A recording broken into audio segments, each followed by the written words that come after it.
We've heard lots of different ideas about how games are going to change in the future. Some people say VR is the future, some people say consoles are here to stay, and some people believe completely different things. Well, the CEO of Ubisoft says that streaming is going to be the future of gaming. Speaking to Variety, Ubisoft CEO Yves Guillemot said he thinks there will be one more console generation, then it will be all streaming. Guillemot specifically said he sees the future of the games industry in streaming libraries across multiple devices, including smartphones and TVs. Here's what he said, quote, "There will be one more console generation, and then after that, we will be streaming. All of us. It is going to help the AAA games industry grow much faster. We have to work on the accessibility of those games to make sure they can be played on any device, but the fact that we will be able to stream those games on mobile phones and television screens without a console is going to change a lot of the industry." Now, he does acknowledge there are still some obstacles preventing game streaming from becoming the next big thing, but he thinks tech is advancing at such a rate that it will soon become feasible. It's also worth mentioning that back in March, Guillemot told investors that Ubisoft were heavily investing in streaming tech themselves. Here's another quote from him. "Over the long term, new forms of gaming enabled notably by streaming will allow our brands to reach a much wider audience. Consequently, we are investing in our online services platform, which boasted 88 million unique active players, as well as in artificial intelligence in order to better tailor the game experience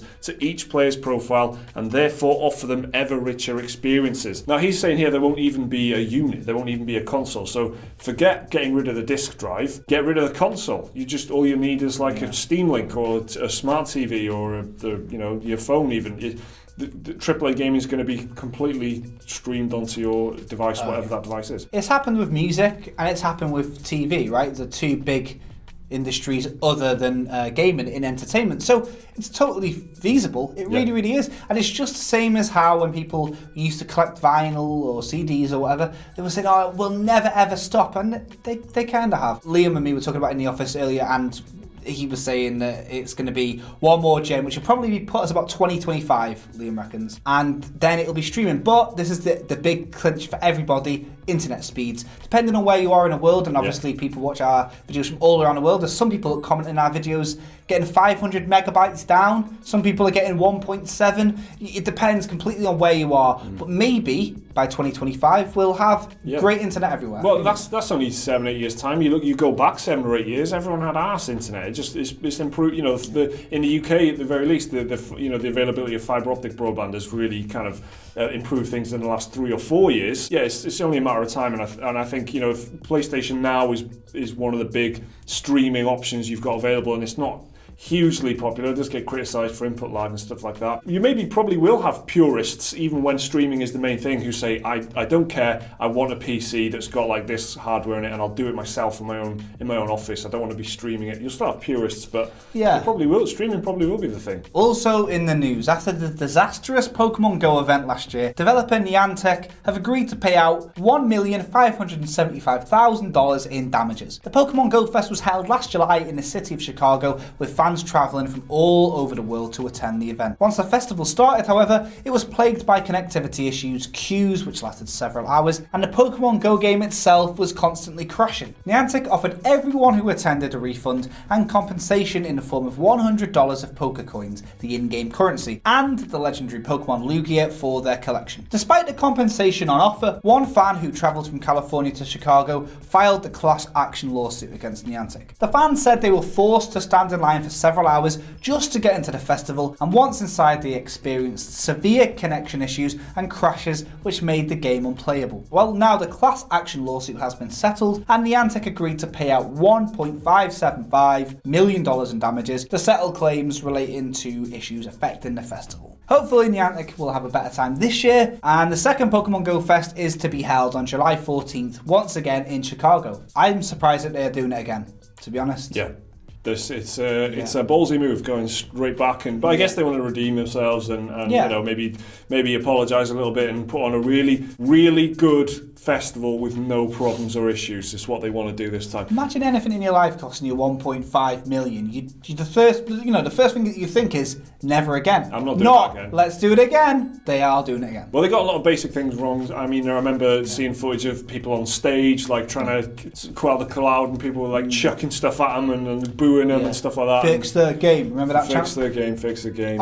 If there is a mistake that's cost you $1.5 million, though, that is the perfect excuse not to let the same mistake happen again. No. So surely it can't be any worse than last year's, which is only going to be a good thing. Good luck. And also this week, Kotaku sources say that Microsoft have once again delayed the Xbox and PC game Crackdown 3, this time to the year 2019. Crackdown 3 was first announced in 2014 with a release date of 2016, before it was delayed to 2017, when it was delayed yet again to this year, 2018. Schreier also says his sources told him this latest delay was to give the development team the time it needs to polish the game. So Crackdown 3 is now scheduled to release in 2019. Let's just see if that happens. That is multiple delays. First announced in 2014. The original release date is 2016, so it's going to be 3 years of delays by the time it comes out.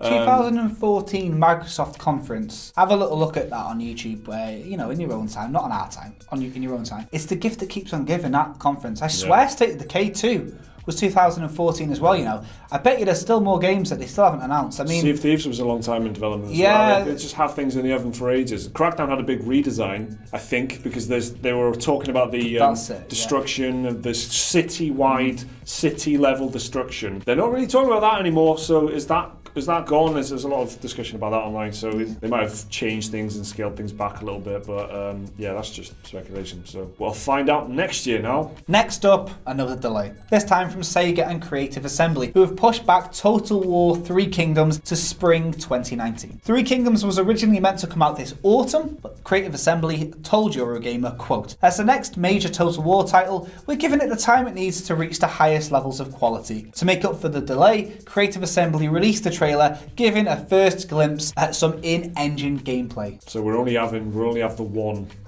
Total War game this year.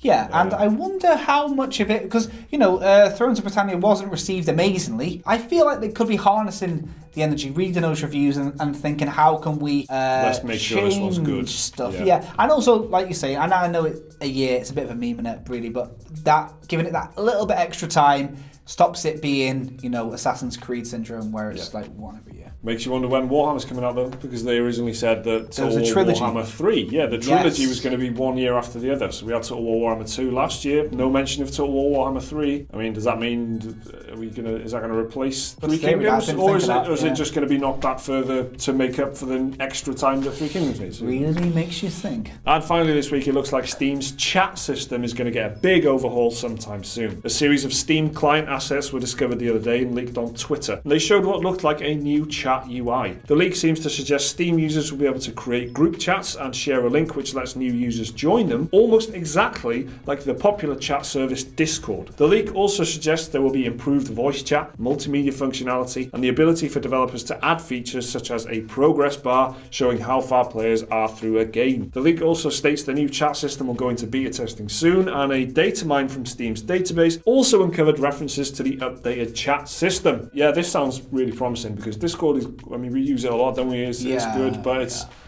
unreliable, and anecdotally it can be a little bit annoying, so I would like an alternative. Not that I'm just going to abandon ship on Discord, but if Discord isn't working out one day, I can just use the Steam one. It's true. Again, anecdotally, we were trying to play a game the other day, connect to voice chat, we just had issues with Discord. I think it was updating. Now what? Install Skype? Yeah. But now we'll have... sat there like a potato for 10 minutes. Yeah, God. Ultra first world privilege, that, because Discord is a free voice chat sort of, group system that's available for absolutely so annoying when you have nothing. To wait for 10 minutes. It's incredible. And the fact that there's going to be more stuff like it, Steam is perfect as well, because we were playing a game on Steam and we use Discord to further communicate. But if it feels like a no-brainer move. Of course, yeah. Why is this a bad idea? It's not. It's fantastic. So yeah, cool. I hope that they do it, and the more of this free voice chat stuff we can get, the better. And then that way, if games don't have voice chat, you can add it that way. Dedicated servers might not have voice chat involved in them because of the bandwidth. Add this shit in. Awesome. So another juicy Sunday News Roundup then, guys. Quite a lot of stories there. Delays, new features, the future of gaming. Take your pick. Let us know what you think of any of those in the comment section below. Remember to like the video if you enjoyed it. Subscribe if you want to see some more stuff from the channel every single day. There's also a link to our Patreon here. And there's also more content on the screen right now. Did I mess that up? You already know the drill by now. Goodbye. We'll see you very soon.